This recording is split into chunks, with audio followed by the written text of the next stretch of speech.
Hi, Joe Miller here. We're doing another weekly synopsis of the top stories that you selected. We take the top stories by readership from Restoring Liberty, and we go through and do a little bit of a deeper analysis at the end of the week, and that's what this is all about. And we're just going to plunge right into it because we have quite a few stories to go through. Let's start first with the story that hit about the standoff between Tulsi Gabbard and Kash Patel over investigation into foreign involvement in the Charlie Kirk murder. So this is interesting. You got to consider the source. This is largely sourced from the New York Times, of course, a deep state outlet, always doing the dirty deeds of the left. But they do report that there was a little bit of dissension within the administration about an investigation that was launched by one of Tulsi Gabbard's closest advisors. He was very interested in finding out about whether or not there was any type of foreign influence, supposedly his name, Joe Kent, and he analyzed some FBI files to determine whether or not Kirk's alleged killer had any assistance from a foreign power. And of course, that ticked off Patel because it kind of invaded his turf, and he believed that the counterterror chief was overstepping by interfering with an ongoing FBI investigation. And so that led to a meeting that took place at the White House, apparently, and it kind of devolved into a shouting match between Patel, Kent Gabbard, and Vice President J.D. Vance. So that's all, of course, reputedly.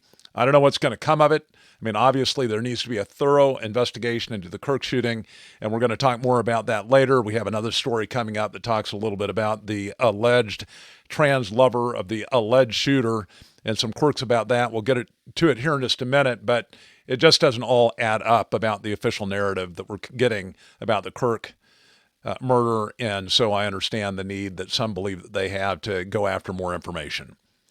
The next top story is mandatory ID. I cut a short video about this past week because it's of grave concern to me that we're kind of headlong plunging into this morass where it's going to be required, I think, to buy, sell, and trade in this country to have a digital ID. Part of this is the AI thing that we've talked about before, where AI is actually causing folk to question your identity. You can have, even at this point, you've probably heard of this, where somebody can call you and use a voice changer based upon voice data that they've gotten from the internet or elsewhere. And that voice may appear to be somebody that you know, one of your loved ones. And that person may say, hey, I'm hard up for money. I need money. Please send it my way. And you do it thinking that's who you're talking to. And it turns out it's all fabricated. I mean, that's just the tip of the iceberg. So many other things can be done with AI and by fabricating things. And so, of course, the answer to all this is identification that can't be counterfeited. Of course, the answer is have government control it. A lot of people have said, hey, this is a kind of a forerunner of the mark of the beast, if you will. I propose that we need to have legislation that I guess you could call it the mark of the beast legislation that basically says, hey, if you don't want to have a digital ID, you can always have a paper ID. The government told us with the Real ID Act several years ago that we were going to have counterfeit proof IDs and that was all we needed. A lot of pushback on that, by the way, too. But now we're there and we need something else, supposedly. But I think I'm just going to stick with my paper ID for now. So another story that just hit, it's about Gavin Newsom. And of course, Governor Newsom is not doing very well with his domestic operations, and that's sure to come up if he decides to run for president, as is reputed. One of the things he signed into law back in 2023 is the Safer Streets for All Act. And of course, it hasn't resulted in that. It really effectively decriminalized, and this is from the law, loitering with the intent to engage in prostitution. And that effectively repealed a 69-era statute that allowed police to arrest individuals that were based on behaviors suggesting the intent to prostitute themselves, like soliciting for sex, wearing really revealing clothing, kind of lingering in spots known to be prostitution hotspots. And of course, the original law's intent back, in the 60s was to reduce prostitution. And this new law, guess what? It's designed to reduce discrimination against sex workers, specifically the transgendered sex workers. Well, so now what does that result in? You've got police officers in California who can no longer even approach, let alone detain people that are obviously prostituting themselves. And here's the big problem, that even if they see kids doing this, even if they suspect that minors are involved. Because of the stupid law that Newsom pushed and got passed, they can't do anything about it. So, of course, the ultimate victims in all this, these children, there's no protection. They can't be brought into custody. They can't be taken off the streets and given the help they need. Instead, we've just got this exceptional explosion of prostitution going on, particularly in L.A., and it's because of Governor Newsom. And no wonder California has descended into just utter chaos. Another story that you guys have selected as the top story has to deal with Garland, Ray, and Monaco's involvement in this corrupt Arctic Frost investigation. Of course, Arctic Frost, if you might recall, is what led to Jack Smith's prosecution of Trump. And of course, the whole design of that thing was to make sure that Trump would not threaten the political system, that he wouldn't run against Biden or whoever his successor was. They wanted him convicted. They wanted him stripped of the ability to run for office. They wanted him in jail, frankly. And Senator Chuck Grassley requested documentation from the DOJ and found the smoking gun memo. It was written by FBI Director Chris Wray. It was written to the deputy DOJ head, the Deputy Attorney General Monaco, and then went on up to Merrick Garland. And Merrick Garland had to approve it. And this is just a quick quote from that memo. It's in the story as well. Your approval is requested as soon as possible. And he went on to say, due to the nature of the sensitive investigation matter, he used the acronym SIM, at issue and pursuant to DOJ guidance, the Washington Field Office, may not open this full investigation without your authorization, end quote. And so, of course, Garland approved this, and no wonder. I mean, this is the guy that was blocked by the GOP for the Supreme Court justice seat that he really coveted. Everybody thought he was going to be that next Supreme Court justice. And so he was more than happy to sign off on this political witch hunt. And it's curious because this memo, if you look at it, and its executive summary, it talks about, the January 6, 2020 insurrection and all that conspiracy theory gunk that surrounded that, claiming that the Trump's campaign legal strategy was to use that event and use these fake electors to swing the 7 states where there were legal challenges. And the memo goes on to say, quote, it was an apparent effort to obstruct Congress's certification of the Electoral College, end quote. So this just shows more of the insane lengths that the Biden administration took to try to block Trump's return to the presidency.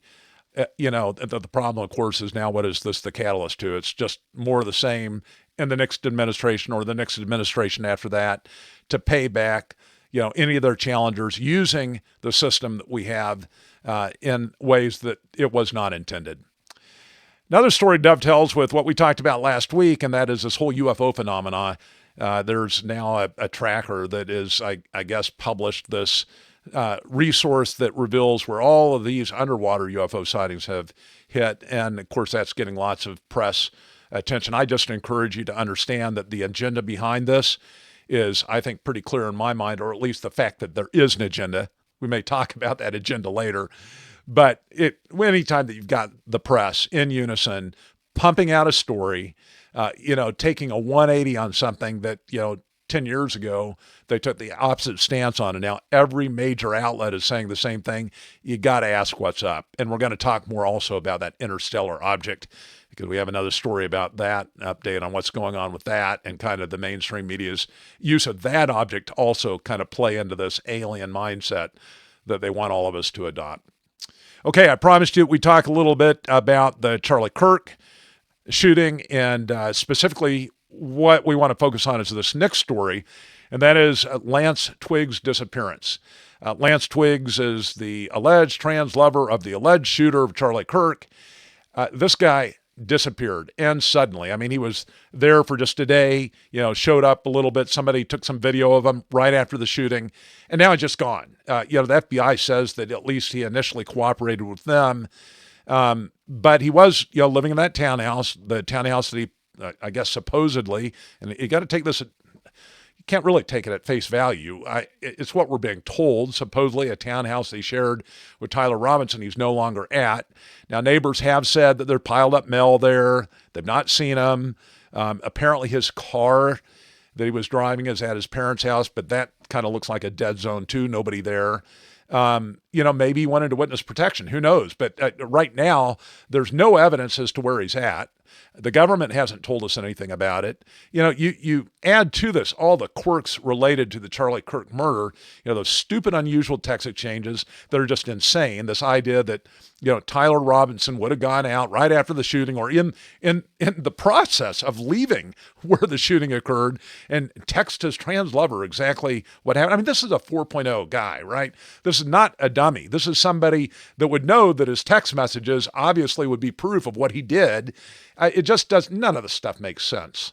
Let alone, of course, that the texts themselves and the punctuation, the sentences that were used. It just, all of it just sounds staged to a lot of people. And that's why it's raised a lot of these suspicions about what's going on. I mean, there are, of course, allegations that are witnesses, and well, not just allegations, they're witnesses that are saying they're out-of-state vehicles, people that were visiting the residence in the week prior, people talking about the bad vibes they got from all of that, whether or not they're external influences or whether this is a lone act. I don't think, maybe it is being thoroughly investigated. But at this point, we certainly don't have any evidence of it. And what really disturbs me is that the media itself has just ignored the fact that Lance Twiggs is gone. I mean, when was the last time that you read an article in the mainstream media talking about Lance Twiggs? I can tell you that if this had been a shooting, somebody else, or whether it was just a clear-cut murder that couldn't be questioned, if it were anything else, you would be hearing about the closest connected individual to the alleged murderer, right? And here, the press had just simply left it off in this big who-knows zone. They aren't even talking about it. They aren't questioning the government about it. The FBI is not commenting on it. And so the question is, why? And that's one of the reasons why we have these issues that we have with the government and the trust in the government, is that things just aren't transparent. I mean, look at the Butler shooting, the exact same thing. Lack of media follow-up in that situation as well. I mean, I had a person that showed me pictures of the inside of the Butler shooter's home, and it was a clearly staged presentation. And how that ever happened, within minutes of the shooting or maybe before the shooting, it begs the question as to why. And those are answers, or those are questions that have not been answered. Same thing's happening now with the Charlie Kirk murder. So I would suggest that we all stay on this. It's questions that need to be answered, and we need to demand those answers of the government, especially the prosecution. Keep your eyes on that one. It's a curious one. All right, next we're going to talk about the mystery billionaire. Well, wrong one here. Let me skip on over to that. There is a billionaire that I think probably many of you read about on Restoring Liberty. And I guess I don't have that article up right now, but we'll get to, you can just go to Restoring Liberty, do a search for mysterious billionaire. But there's an article about the guy that gave $130 million to the federal government to assist in the payout of the soldiers who were not receiving salaries because of the government shutdown. This guy, his name's Timothy Mellon again. He's in his 80s. He's a bit of a recluse from reports. Doesn't really attract the social eye. Doesn't feel comfortable in the public, supposedly. But clearly a patriot. And by all reports of those that have had some contact with him, he really is. And so he's throwing a little bit of cash toward the soldiers. It doesn't even make one payroll, but it helps. And it's a big drop, whether you're a billionaire or not. And so big thanks to Mr. Mellon for what he did. The story, again, you can get at Restoring Liberty. Search box, by the way, right there. You can see that little search icon, the magnifying glass, and you can pick up any story that you want there easily. Weird story about the two aircraft crashes in the South China Sea. Now, this was something that I stumbled across. I actually found two separate articles about this, about the jet going down, and then just a short while later, helicopter going down. They both came off of the same aircraft carrier, and they both were operating in the South China Sea, and they were both operating very clearly adjacent to Chinese operations, military operations, PLA operations. And of course, this is all in challenged area. It's where China says they own everything. And so my thought immediately was, okay, was this sabotage? Was this some sort of conflict? Was there some sort of, interference with our operations that caused this? When was the last time that you heard about two separate aircraft from the same aircraft carrier going down within minutes of each other? I mean, I can't find, outside of warfare, a situation where that's happened before. Well, of course, the official story is they weren't related, but there still isn't an explanation as to what happened. I mean, obviously, you can think of a couple of things that could have created this outside of Chinese interference. It could have been bad fuel. It could have been weather. Who knows? But right now we don't have answers to it. We put the story up. I mean, obviously China is not our friend. Obviously China has taken very aggressive actions in the South China Sea. Not really. It's been years since they took super aggressive actions against us. Of course, you can remember that spy plane from the 90s that went down. I mean, what a disaster that was. And it of course, got hit. It ended up landing on Chinese soil, and then the Chinese for weeks kept our people incarcerated. That was darn pretty aggressive. But they also are, of course, to other countries in that area. The Philippines, they hit a Philippines ship several weeks ago. Of course, they sunk one or damaged one of their own ships severely while they're involved in very aggressive maneuvers in the South China Sea. They're just being bullies. And, of course, I think they'll continue to be that way until there's too much cost for pushback, or too much cost for what they're doing and there's pushback. Anyway, keep your eye on it. We don't know what caused it. Don't have an official cause yet. Take a look at the story. It's interesting. The auto pen scandal. So this is incredible. I mean, we've got, more information coming out about what happened with the Biden administration in its last months. It turns out, and this is due to the Health Oversight Committee that's led by James Comer, he found out in the course of the investigation of his committee that of all these pardons in the last several months of the Biden administration, there was one that Joe Biden hand-signed. And guess who that was for? It was for his kid, Hunter. All the rest of them were by auto pen. And so the question is, are they actually valid pardons? Are the actions that were signed by the auto pen without Biden being in his right mind, or without Biden even knowing, are they valid actions? Can the DOJ set aside the pardon specifically? And of course, it begs the question, could the court set aside executive action other than pardons that Biden took by virtue of the auto pen? And I think we're going to see that get sorted out in the courts. I think DOJ is likely to take an aggressive position under the Trump administration on this and may get rid of those pardons. And then, of course, it's going to get tested in court. So we'll see what happens. My guess is, I think they ought to get struck. I think the actions that took place with the auto pen when Biden wasn't of competency ought to go. But I bet the courts do what they generally do, even the conservative courts, and say, we're going to give reciprocal respect to the other office, and we're going to say it's presumed to be procedurally correct. I mean, that's what they did with the constitutional amendment, gave us the income tax. I mean, it wasn't properly ratified, but guess what? When it was challenged in court, the courts recognized that, it probably wasn't properly ratified, but they gave reciprocal respect to the executive agent who said it had been done properly. So the same thing's probably going to happen here. I mean, I think it ought to get challenged because I think we got to air this out, and the American public needs to know what Biden did, but I think they're probably going to stick. All right. A little bit of this subject actually came out on a Jon Stewart interview on his podcast. Jon Stewart has an interesting podcast. It was actually a very congenial podcast. I listened to much of it. We've got it up on this story about Kamala Harris, fully competent. Joe Biden comment leaves Jon Stewart visibly shaken or stunned. During this podcast, the discussion of his competency came up, and Kamala Harris, although she was critical of Joe Biden and said things aren't really going well between her and him on all respects, did endorse him as fully competent to serve another term, which is wild because, of course, she ended up running for the next term. And it clearly surprised the Jon Stewart, the host of that podcast. Now, she did say that she's talking to Biden. Biden apparently called her during her birthday. It was a very congenial discussion. Apparently, there's still a friendship between the two. But lots of tension there, too, but she's still covering for him. So you can read more about that in this top story and also actually see the Jon Stewart podcast. I mean, I don't endorse him wholly, but, he is entertaining. I didn't have an hour to listen to the whole thing. You probably don't either.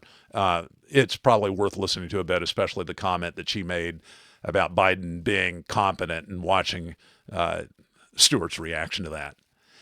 This is a very interesting story. I wasn't even aware of this. The former Intel CEO, he was there for a number of years. He got forced out in a shareholder action. His name is Pat Gelsinger. He was, like I said, in the Intel executive group for a number of years and was, before he left, the CEO. He has been an outspoken born-again Christian since 1980. And he says it in one of his books that kind of the conversion experience came when he read Revelation 3:15 through 16. And those of you who are scriptural gurus probably already know what that says, but that scripture says, I know your deeds, that you are neither hot nor cold. I wish you were either one or the other. So because you are lukewarm, neither hot nor cold, I'm about to spit you out of my mouth. And Gelsinger said that really convicted him of his lukewarm faith, and it also prompted then a lifelong commitment to fervent devotion, including his vow, and this is before he got involved with Intel, to be spiritually, never to be spiritually indifferent. Now, he's authored a number of books. I mentioned that earlier, that's where that earlier statement came from. One of his recent is Balancing Your Family, Faith, and Work. Now, he is in charge of a group named Glue, and this app that he's created, it's devoted to eschatology. He says this is part of his lifelong goal to develop technology that improves the quality of life, and he says explicitly to hasten the coming of Christ's return.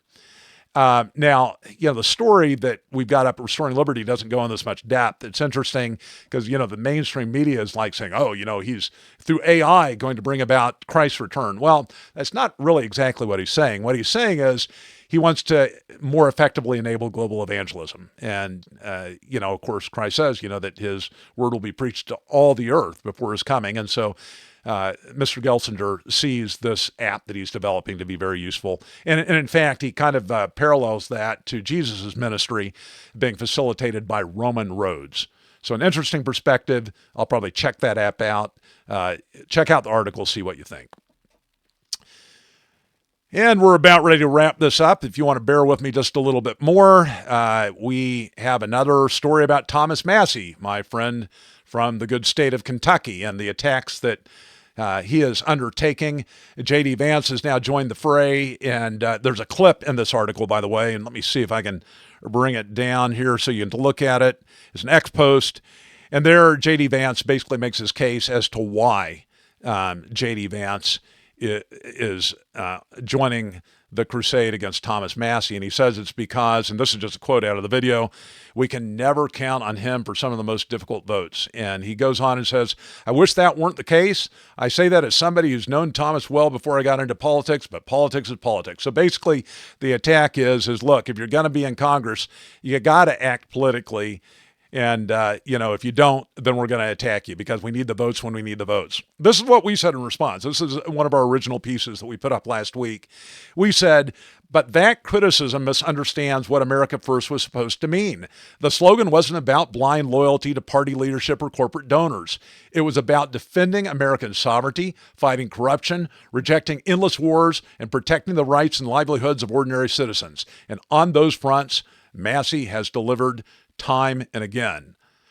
So I think good people can have disagreement on this issue. I've got friends on both sides of it. I largely support the Trump administration, but Thomas Massie, again, a friend. He's a principled guy. Obviously, there's pretty direct conflict, and the Trump administration have made it clear they want him replaced, so they're running a primary challenger against him. Okay, I promised that we'd wrap this up with a story about Atlas III again, and, now that the thing is, and this is, of course, our good Dr. Loeb from Harvard, I think he's a wingnut, but in any event, he is saying there's a conspiracy afoot because in early October, NASA took a picture from its Mars orbiter of this interstellar object, and he has not gotten a copy of it.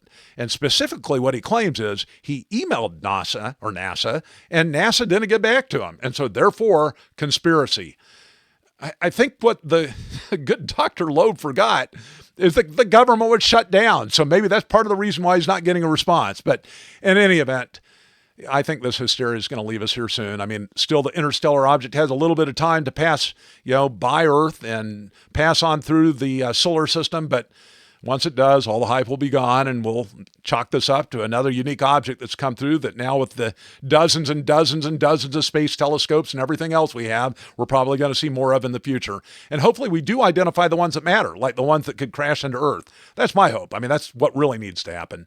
Anyway, that's a summary of most of the top stories from this week. Thank you for joining me again. We'll have another update next week.